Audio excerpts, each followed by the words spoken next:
ကောင်ကနည်းနည်းကြီးတယ်ဘူးဒါဆိုရင်ကျွန်တော်စလုံးဆိုင်တွေကိုပြန်ဖြန့်လို့ရတယ်ပေါ့နော်ကျွန်တော်ဘာတွေစမ်းသပ်နေလဲဆိုလို့ရှိရင်ကျွန်တော်ဟိုနေ့ကတော့ဒါဆိုင်မှာသုံးနေပြီပေါ့နော်ပေါင်းစေးဒီကောင်ပေါင်းစေးကတော့အပြစ်ပေါ့နော်အပြစ်ဒီကောင်ဆိုင်မှာသုံးနေပြီ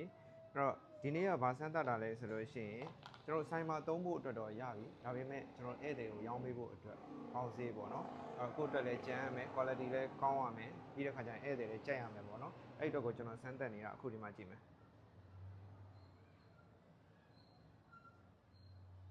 ဒါကတော့ဘူးသေးပေါ့နော်ကောင်ကတော့ဘူးသေးဒီကောင်ကနည်းနည်းကြီးတယ်ဘူးဒါဆိုရင်ကျွန်တော်စလုံးဆိုင်တွေကိုပြန်ဖြန့်လို့ရတယ်ပေါ့နော်ဒါဆိုလို့ရှိရင် cream ပုံစံအနေထားကိုကျွန်တော်တို့ထပ်ပြီးတော့ကြည့်ကြရအောင်နော်ဒီမှာနော်ဒါဆိုလို့ရှိရင်ကျွန်တော်တို့ဒါရေဓာတ်ဖြည့်ပေါင်းစီဒီနေထား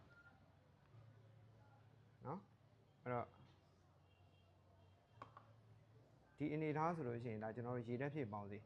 ဒီရေဓာတ်ဖြည့်ပေါင်းစီဟာဘယ်နေရာတွေမှာသုံးလို့ရမှာလဲဆိုလို့ရှိရင်အဲ့တော့အစီဓာတ်ခန်း6နေတဲ့စမ်းသား6နေတဲ့တွေသုံးလို့ရမယ်အဓိကသုံးတာကတော့ digital ကောက်တဲ့နေရာမှာထည့်ပြီးတော့အသုံးပြုလို့ရမယ်ကောင်းမယ်အဲ့တော့ကျွန်တော်တို့လည်းဒီပေါင်းစည်းကိုကျွန်တော်အရင်ရက်တွေက digital ကောက်တဲ့အခါမှာကျွန်တော်တို့အသုံးပြုပြီးသွားပြီ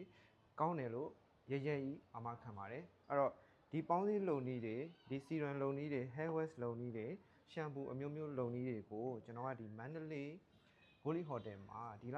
၄လပိုင်းပေါ့နော်၄လပိုင်း23ရက်နေ့မှာဒီ hair product တွေကိုတင်ကြားပေးမှာဖြစ်ပါတယ်ခင်ဗျာဒါကြောင့်မလို့ကျွန်တော်တို့ဒီ hair product တွေဟာအခုစလုံးဆိုင်ဖွင့်ထားတဲ့သူတိုင်းသပင်လောကထဲမှာရှိနေတဲ့သူတိုင်းဒီပညာရက်တွေကိုတက်ထားတဲ့ပါ